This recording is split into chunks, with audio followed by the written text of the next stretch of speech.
Tô aqui gravando o 10º vídeo para vocês, tentando fazer os vídeos mais curtinhos, que é para não cansá-los tanto. Mas é aquela coisa que eu já dizia em sala de aula, eu vou repetir aqui virtualmente.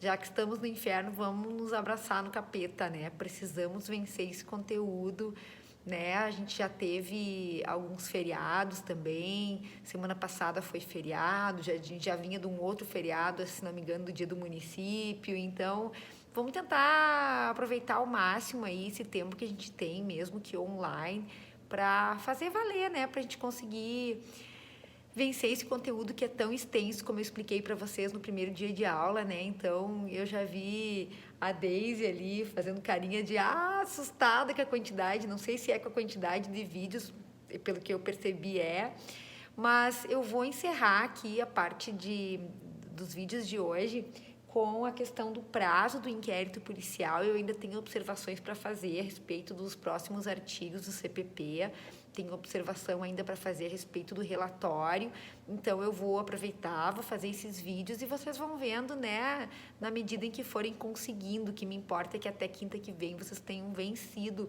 a assistir esses vídeos todos pequenininhos aí, né, sem ser... Estou procurando fazer de uma maneira...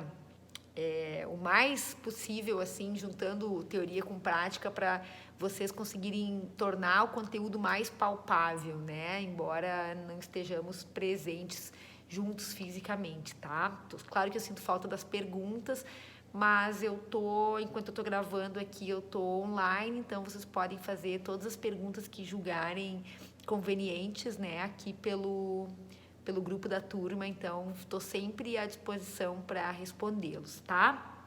Responder as perguntas de vocês para mim é sempre um prazer. Vamos falar de prazos do inquérito policial, pessoal.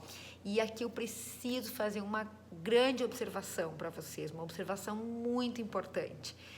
O pacote anticrime alterou a questão dos prazos do inquérito policial, porém, essa alteração prevista aí no pacote anticrime, ela está inserida no artigo 3º, tá? Artigo 3º, já vou localizar aqui no código, artigo 3º B, que é um dos artigos que discute o juiz das garantias, que está suspenso, então, pela questão das ações de inconstitucionalidade que estão tramitando no STF.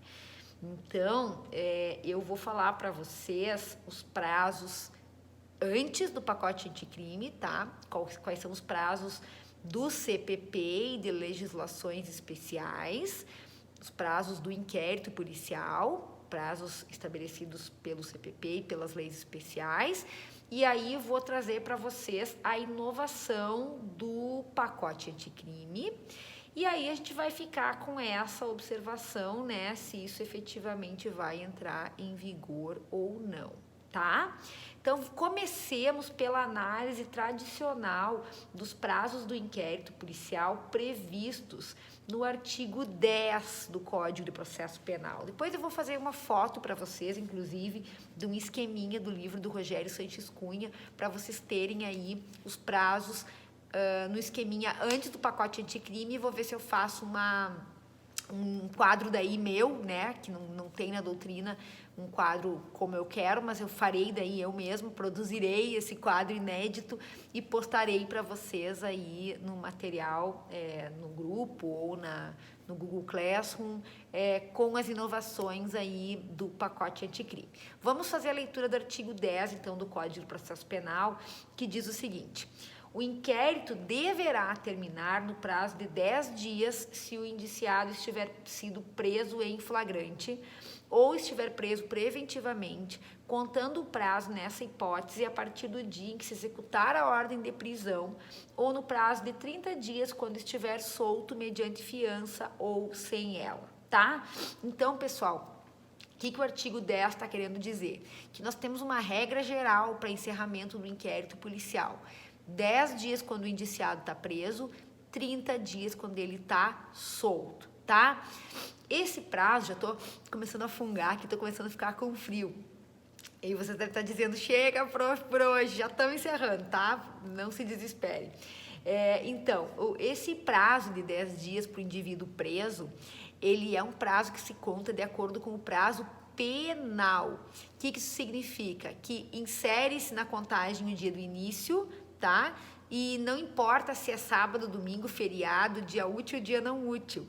Então, exemplo, se o indivíduo for preso hoje, tá? For apresentado na delegacia hoje, preso em flagrante, às 11h30 da noite, conta hoje o primeiro dia, tá? E aí conta dias corridos, conta hoje o dia da prisão, né? O primeiro dia, amanhã segundo dia, depois de amanhã terceiro dia. Se acabar no sábado, não tem estender até a segunda-feira.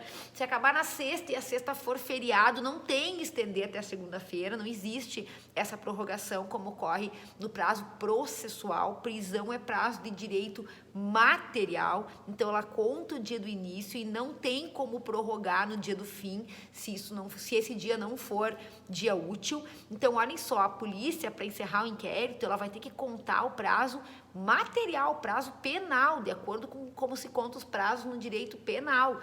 Inclui dia do início e não prorroga no dia do fim. Então, se terminou numa sexta-feira e era feriado, tem que entregar o inquérito na quinta-feira, se o indivíduo está preso. Se terminou no domingo, tem que entregar na sexta-feira anterior, tá? Se terminou na segunda o prazo, e essa segunda era feriado, tem que entregar, gente, lá na sexta-feira anterior, tá? Claro que a autoridade policial pode entregar no plantão do judiciário, então é feriado, pode entregar no plantão do fórum, né? Mas como não há expediente na polícia também no sábado, domingo e segunda, quando é feriado, não há expediente, então a equipe tem que tomar o cuidado de entregar no primeiro dia útil anterior ao vencimento do prazo. Tá? O que acontece se não observar isso? Se não observar esse prazo, o indivíduo está preso e a autoridade policial não observa esse prazo, fica lá com o inquérito na mesa e o cara está preso e o inquérito policial passou os 10 dias e não é entregue lá no 14º dia, né? Corre-se o risco da defesa entrar com habeas corpus pedindo, né, a liberdade do indivíduo por excesso de prazo, tá? O prazo é o prazo previsto aí no CPP. Tô falando da regra geral. Depois vocês vão ver que a gente tem exceções na legislação esparsa, mas por enquanto estamos falando da regra geral, tá? Na prática, pessoal, como é que isso tem sido trabalhado? Bom, se a acusação tem um prazo para denúncia, olhem só, vamos olhar aqui no Código de Processo Penal, a denúncia. Espera aí só um minutinho. Denúncia, tá? A denúncia, só parar de fungar aqui. A denúncia está disposta lá no artigo 40, só um minutinho. Ó, a denúncia ou queixa conterá a exposição do fato criminoso com todas as suas circunstâncias, a qualificação do acusado e esclarecimentos pelos quais se possa identificá-lo, a classificação do crime, quando necessário, o rol de testemunhas, tá? Tô tentando procurar aqui, agora me fugiu. Ah, tá aqui o prazo, tá? O prazo tá no artigo 46. O prazo para oferecimento da denúncia, estando o réu preso, é de 5 dias, tá? E solto o afiançado 15 dias. Então, vamos trabalhar com a seguinte situação. O réu, aliás, o indiciado, a autoridade policial tem 10 dias para entregar o inquérito policial se ele estiver preso, certo? E o MP tem mais 5 dias para denunciar se ele estiver preso. Até isso vocês acompanharam, né? Então, atenção. Se a autoridade policial usou 14 dias para encerrar o inquérito, ela postergou a entrega do inquérito, entregou lá no 14º dia, tinha só 10 dias, entregou no 14º, tá? E o juiz deu vistas para o MP e o MP ofereceu a denúncia no primeiro dia do prazo que ele tinha, como prazo de 5 dias, ofereceu no primeiro desses 5 dias, não vai haver motivo para a soltura do preso por excesso de prazo, porque 10 do inquérito mais 5 da denúncia, se a polícia usou 14 e o MP usou só 1, vocês entenderam? Acabou dando os 15 dias que era o prazo previsto, juntando o inquérito com a denúncia. Então, na prática, Se a autoridade policial se excedeu, claro que não vai exceder 4 dias, né? Mas passou, esqueceu, era no domingo, entregou na segunda, passou um dia. Como é que o MP faz para contribuir para que o indivíduo não seja posto em liberdade? Ao invés de usar 5 dias, usa 4. Com isso está suprida a questão aí do excesso de prazo, tá, pessoal? Então, anotem aí, quem não anotou ainda, o prazo para denúncia está no artigo 46, a regra geral, né, do CPP, artigo 46. E o prazo para conclusão do inquérito policial está no artigo 10, regra geral, então, 10 dias quando o indivíduo está preso, contando o dia da prisão, e 30 dias quando o indivíduo está solto, tá? Da mesma forma, contando o dia da prisão, são prazos penais e não processuais penais, embora estejamos falando aqui de processo penal, mas como diz respeito à liberdade do indivíduo, tem consequências penais, então a gente conta esse prazo de acordo com a contagem penal, lá que vocês aprenderam lá em Direito Penal 1 ainda, tá? Bom, essa é a regra geral. O prazo de 30 dias, evidentemente que quando o indivíduo está solto, ele pode ser prorrogado, esse prazo, né? A pedido da autoridade policial, ela pede para o juiz uma prorrogação do prazo do inquérito e não há problemas com relação a isso. Agora, o prazo de 10 dias é improrrogável. Isso que eu estou falando é antes do pacote anticrime, tá? Agora, com o pacote anticrime, vocês vão ver que houve uma alteração. Bom, isso é a regra geral. Em seguidinho, eu falo das exceções das leis esparsas.